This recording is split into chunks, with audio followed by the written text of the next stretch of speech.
In fact, the entire design is controlled by Enterprise PDM, which has been keeping track of what we've been doing all along. Each part and subassembly in this design is listed in the Enterprise PDM task pane with version information as well as who is working on which part. You can see that our knuckle and kit assembly are listed with a green icon indicating that they have not yet been shared with the rest of the design team.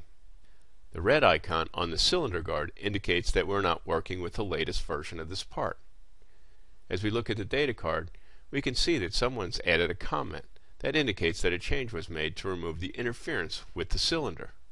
All we need to do is retrieve the latest version of this file, and SolidWorks automatically replaces the old part with the new one.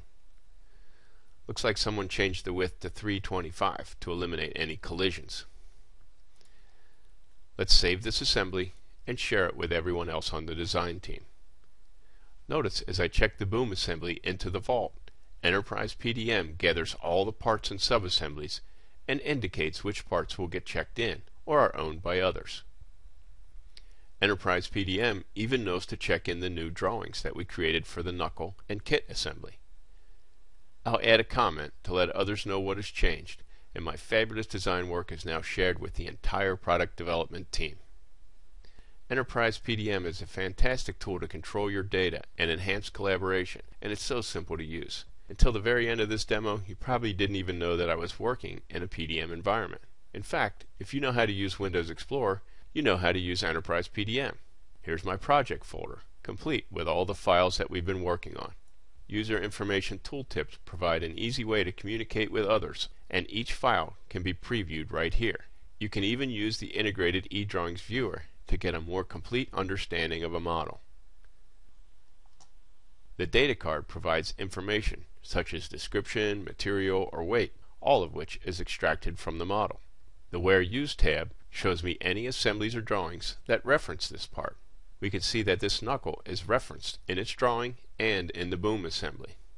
For the boom assembly, we have access to the preview and data card, and a bill of material is provided, complete with quantity information.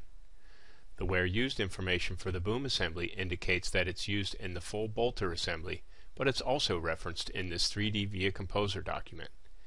3D Via Composer is an authoring tool that allows even non-CAD users to leverage existing product design data for use in technical product communications, such as this interactive service document. Working with native 3D design files, intelligent views permit complex product procedures to be effectively communicated using a minimum of text.